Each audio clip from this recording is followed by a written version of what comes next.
વિરામ બાદ આપ સર્વે દર્શકોનું જામનગર એટ 9 ન્યૂઝમાં ફરીથી સ્વાગત છે। હવે જોઈએ આગળના સમાચારો।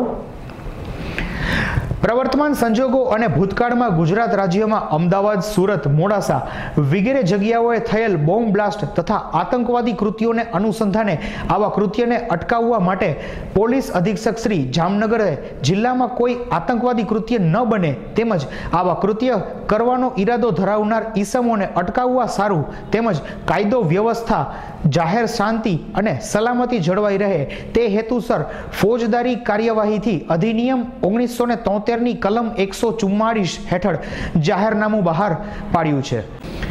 મોબાઈલ સિમ કાર્ડના વિક્રેતાઓ દસ્તાવેજો બરાબર ચકાસવા એસટીડી પીસીઓ ધારકોએ કોલ રજિસ્ટર નિભાવવું।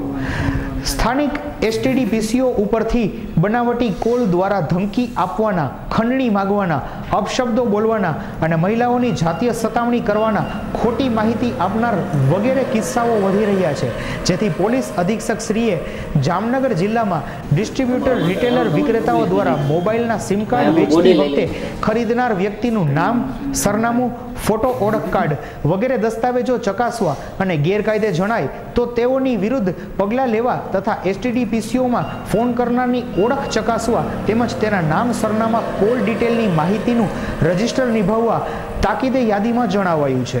વીજ વિભાગે યુનિટ દીઠ 10 પૈસાનો વધારો ઝીકી દીધો છે। આ વધારાનો અમલ આ મહિનાથી જ અમલમાં મુકાયો છે। એક તો હાલ મોંઘવારીમાં પ્રજા ભીંસાઈ રહી છે, ઉપરથી દરેક ક્ષેત્રમાં મોંઘવારી વધતી જ રહી છે। દિવસે ને દિવસે સામાન્ય વર્ગને વધુ મુશ્કેલીઓ અનુભવાઈ રહી છે, કેમ કે ડીઝલ, પેટ્રોલ, રાંધણ ગેસ, શાકભાજી, તેલ, દૂધ, ઘી, અનાજ, કઠોળ સહિતની દરેક વસ્તુઓની મોંઘી થતી જાય છે। ખાસ કરીને તેમાંય અતિ આવશ્યક વસ્તુઓમાં ભાવ વધારો થાય તે પ્રજા માટે અસહ્ય જ બની રહે છે। આવી જ આવશ્યક સેવા છે વીજ પુરવઠાની। હાલના સમયમાં લાઇટ, ફ્રીજ, ટીવી, કોમ્પ્યુટર સહિતના ઉપકરણો ચલાવવા માટે વીજ પુરવઠો આવશ્યક છે, માટે તેનો વપરાશ પણ વધતો જાય છે। ઉપરાંત વપરાશ વધારતી આ સેવામાં થોડો પણ ભાવ વધારો થાય એ અસહ્ય બને તે સ્વાભાવિક છે। ત્યારે ગુજરાત ઉર્જા વિકાસ નિગમ લિમિટેડ દ્વારા પ્રતિ યુનિટ ભાવમાં 10 પૈસાનો વધારો કરાયો છે અને આજ મહિનાથી તે અમલમાં પણ મુકાશે, જેના કારણે દરેક વ્યક્તિ એટલે કે માથાદીઠ રૂપિયા 160 નો વાર્ષિક બોજ વધ્યો છે અને ફ્યુલ સરચાર્જ પ્રથમ 10 પૈસા બાદમાં 12 પૈસા લેખે વસૂલવામાં આવશે, જેથી દર વખતના વીજ બિલમાં એકંદરે રૂપિયા 50 થી 100 નો વધારો થશે। જામનગર જિલ્લાના 6 ખલાસીઓ દરિયામાં ગુમ થઈ ગયા હતા તે હવે મળી આવ્યા છે અને હેમખેમ છે। સલાયાથી વાહન લઈને અખાતના દેશ તરફ રવાના થયેલા 6 ખલાસીઓને સાઉદી અરેબિયાની રેસ્ક્યુ ટીમે બચાવી લીધા છે અને આવતીકાલે આ 6 ખલાસીઓને વિમાન માર્ગે ભારત મોકલાવાશે, જે કાલે મુંબઈ પહોંચશે। ત્યાં જોઈન્ટ ઇન્ટ્રોગેશન થયે બાદમાં જામનગર પહોંચાડાશે।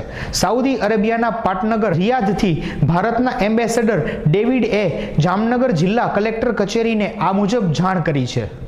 જામનગરમાં ગુરુ નાનક સાહેબની 544મી જયંતિની ઉજવણી કરવામાં આવશે। નાનકપુરીમાં આવેલા મંદિરમાં અનેકવિધ કાર્યક્રમો યોજાશે, જેમાં પ્રભાત ફેરી, અખંડ પાઠ, ગુરુવાણી, સત્સંગ વગેરે યોજાશે તેમજ મહાપ્રસાદનું પણ ખાસ આયોજન કરવામાં આવ્યું છે। જામનગરમાં ગુરુ નાનક મંદિરના ટ્રસ્ટના સભ્યોએ આ માટે ખાસ જહેમત ઉઠાવી રહ્યા છે। જામનગરમાં શાક માર્કેટ પાસે એક યુવાન ઉપર જીવલેણ હુમલો થયો હતો, માટે આ ઈજાગ્રસ્ત યુવાન જીજી હોસ્પિટલમાં દાખલ કરવામાં આવ્યો છે। ખાટકીવાડમાં રહેતા મોહમ્મદ હુસૈન નામનો યુવાન શાક માર્કેટ પાસેથી પસાર થઈ રહ્યો હતો, ત્યારે અજાણ્યા શખ્સોએ તેના ઉપર હથિયાર વડે। સમાચારો પૂર્ણ કરતા પહેલા જોઈ લઈએ આજના મુખ્ય સમાચારો ફરી એકવાર।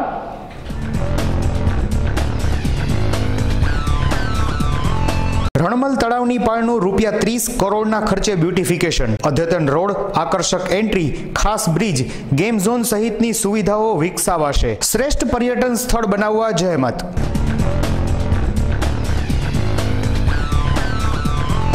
જામનગર મ્યુનિસિપલ કોર્પોરેશનની લાઇટ શાખાને ઢંઢોળતા સ્ટેન્ડિંગ ચેરમેન, તમામ લાઇટો તાત્કાલિક ચાલુ કરવા હુકમ। મીટિંગમાં જવાબદારોને કાયદેસર ઉતરડી લીધા છતાં એ મચક આપી ન હતી।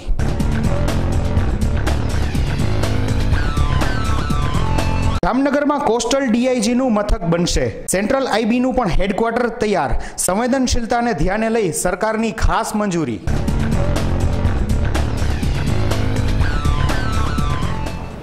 જીટીપીએલ અંજલિ કેબલ નેટવર્ક પર જામનગર 8 9 ન્યૂઝમાં ફરી મળીશું. ત્યાં સુધી અમારી સમગ્ર ટીમને રજા આપશો. ધન્યવાદ.